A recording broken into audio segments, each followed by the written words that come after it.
soldiers, sailors, and airmen of the Allied Expeditionary Force. You are about to embark upon the great crusade toward which we have striven these many months. The eyes of the world are upon you. The hopes and prayers of liberty-loving people everywhere march with you. As the green light went on and the red light goes out and the white light is out, I stepped outside the door and I was in a crouched position, and the aircraft went up about 50 feet because the 1,800 pounds of load underneath the aircraft was a good release for it.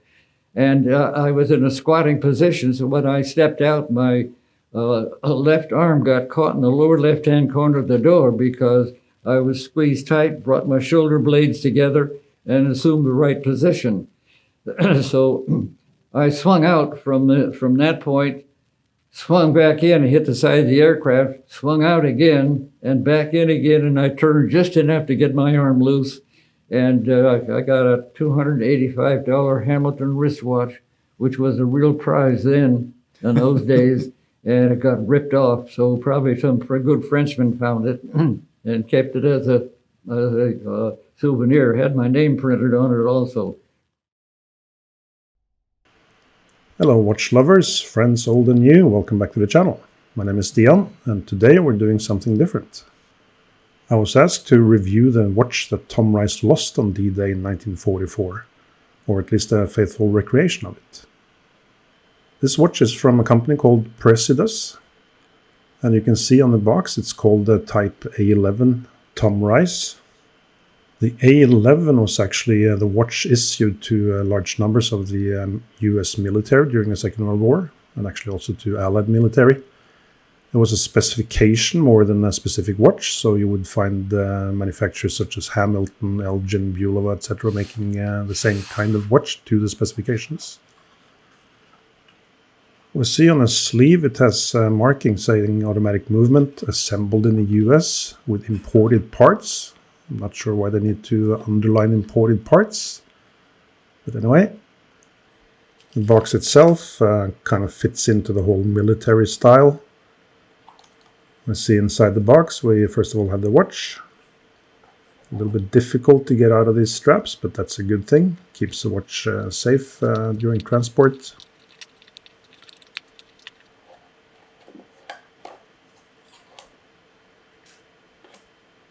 The watch comes on a green canvas strap as default. You can also order it with leather. Otherwise in the box we have a simple instruction manual. It is a simple watch, so not a lot to say there. One thing is that they do note that the crown has 3 positions, but only 2 of them are used. We'll get back to that. In the box you also have the warranty card, which is shaped as a dog tag that the military uses. Pretty cool way of doing it. Also in line with the overall military experience of the watch.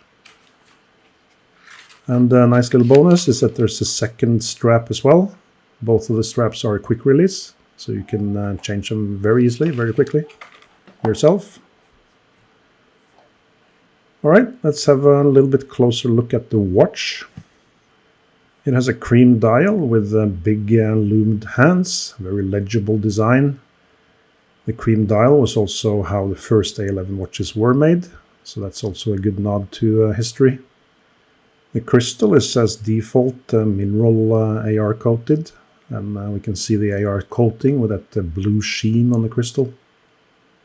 The case has 2 different finishes. Mostly sandblasted, but then with some polished on the lugs and the crown. Not too fancy, but it also fits in with the rugged military look of the watch, of course.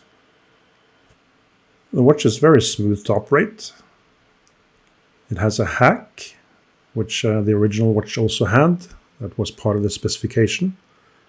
And that's something that would enable all the officers to have the exact same time when they started operations, so quite crucial.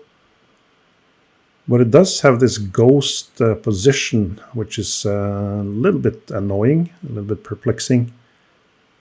And it is, of course, due to the movement that was selected for the watch. We'll get back to that in a second. Let's just, first of all, look at the case back. We have this nice inscription there. And the quick release straps, as mentioned, very easy to change. That's a great benefit. They also offer leather straps if you prefer that. But these colors, I think, are both very nicely matched to the dial.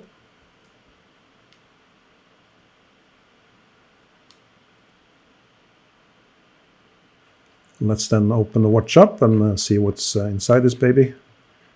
And it's not really surprising to find the Seiko NH35 there. Very commonly used movement in a lot of micro-brand watches. It offers very good reliability, performance and so forth for a very low price, even though it's been climbing higher recently. The movement is obviously not intended to really be seen much. There's no display back on the case, and also the movement isn't decorated much. Of course, the original A11 was, as mentioned, produced by quite a few different manufacturers. It was sometimes referred to as the watch that won the war. And it was, of course, a massive lift for the national manufacturers in the US at the time. And actually also part of what made them less competitive post-war. And if we look at some of the old movements, they were really nice looking movements, very well made. And although different manufacturers, of course, would have different codes for them, they were pretty much identical. The one Tom Rice lost, he mentioned, was $285 in 1944, which would be an absolutely insane amount for that watch back then.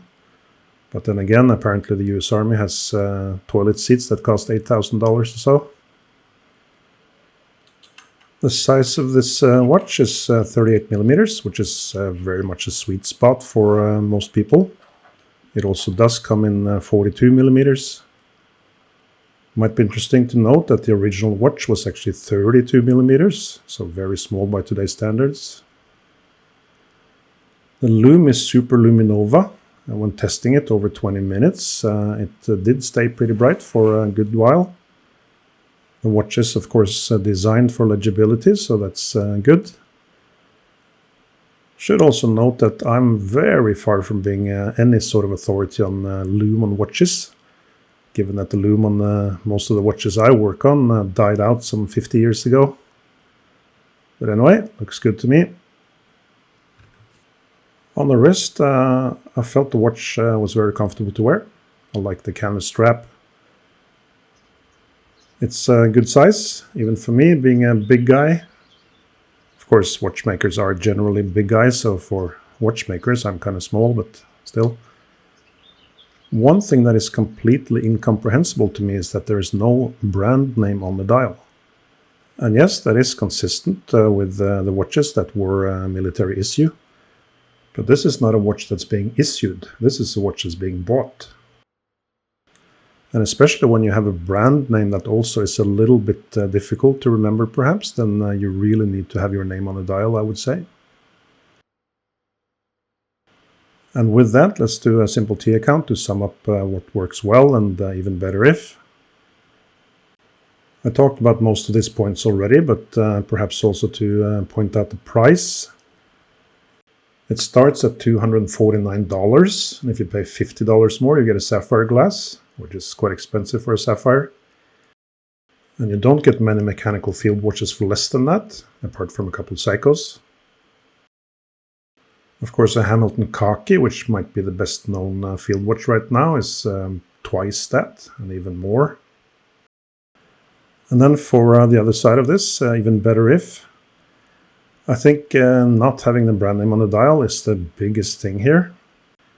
If you want to sell a watch and you want to have word of mouth marketing and so forth, it's quite difficult to get that without the name on the dial, especially when the name can easily be misunderstood. Then the ghost crown setting is quite annoying, and yes, the NH35 is a really good movement for the price. But there are options without the date, Miyota for instance, that would fit that better. And lastly, I do not understand why they need to say assembled in the US with imported parts. Maybe it's regulatory things, but just seems odd and unnecessary. All in all, I think it's a very good watch for the money. It's quite simple, nothing too sophisticated, but that's the style. So if you like the style, it's absolutely a good option. Praesidus is launching a Kickstarter campaign for another watch, based on a cooperation with another World War II hero that was actually in the original Band of Brothers unit.